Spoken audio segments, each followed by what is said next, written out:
Hello बच्चों, चलिए प्रश्न को पढ़ते हैं और समझते हैं। एक कलश में 5 लाल और 2 काली गेंदें हैं। 2 गेंद यादृच्छा निकाली गई। मान लीजिए एक्स काली गेंदों की संख्या को व्यक्त करता है, तो एक्स के संभावित मान क्या होंगे? क्या एक्स यादृच्छिक चर है? प्रश्न को हल करने से पहले हम प्रश्न के लिए मुख्य अवधारणा लिख लेते हैं। तो यहाँ पर प्रश्न के लिए मुख्य अवधारणा, जिसकी सहायता से हम इस प्रश्न को हल करेंगे। तो मुख्य अवधारणा में देखिएगा, हम यादृच्छिक चर को परिभाषित करेंगे। तो इसी बात को मैं लिखूंगा कि यादृच्छिक चर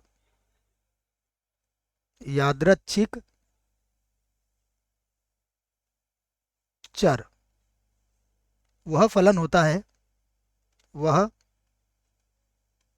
फलन होता है जिसका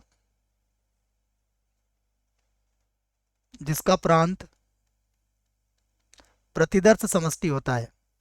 प्रतिदर्श समष्टि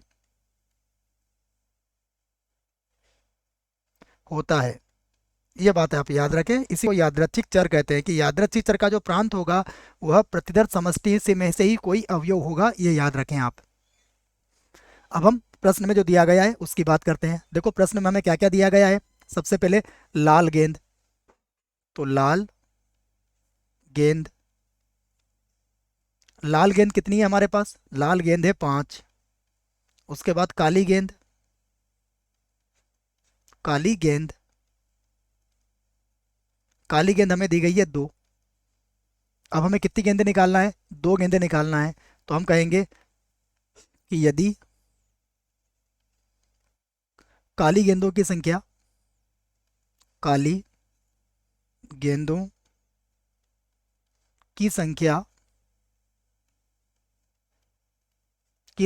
x हो, तो x के संभावित मान देखिए क्या क्या हो सकते हैं। या तो हम दोनों ही काली गेंद निकाल सकते हैं, या फिर एक, या फिर कोई भी काली गेंद नहीं निकल सकती है। तो x के संभावित मान क्या होंगे? या तो 0, या फिर 1, या फिर 2 होंगे। तो ये हमने पहले प्रश्न का जवाब तो दे दिया। फिर हमसे पूछा गया है कि क्या x यादृच्छिक चर है?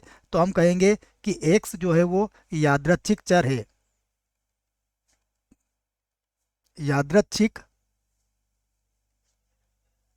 x जो है यादृच्छिक चर है, क्योंकि x यादृच्छिक चर है क्योंकि x बराबर 0, 1 या 2 के के संगत प्रायिकता ज्ञात की जा सकती है।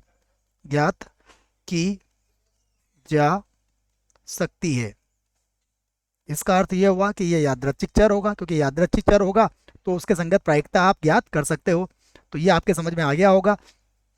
यादृच्छिक को बच्चों एक बार और लिख देते हैं, दोनों ही जगह में यादृच्छिक को आपको एक बार और लिख देता हूँ। उसके बाद फिर हम प्रश्न को समाप्त करते हैं। देखिए यादृच्छिक चर आपके समझ में आ जाना चाहिए। यादृच्छिक था है ना, ये यहाँ पर है 6, और यहाँ पर भी क्या है? ये 6 है बच्चों, आधा 6 है और 6, तो यादृच्छिक चर है। आशा करता हूँ बच्चों आपको इस प्रश्न का उत्तर समझ में आया होगा। धन्यवाद।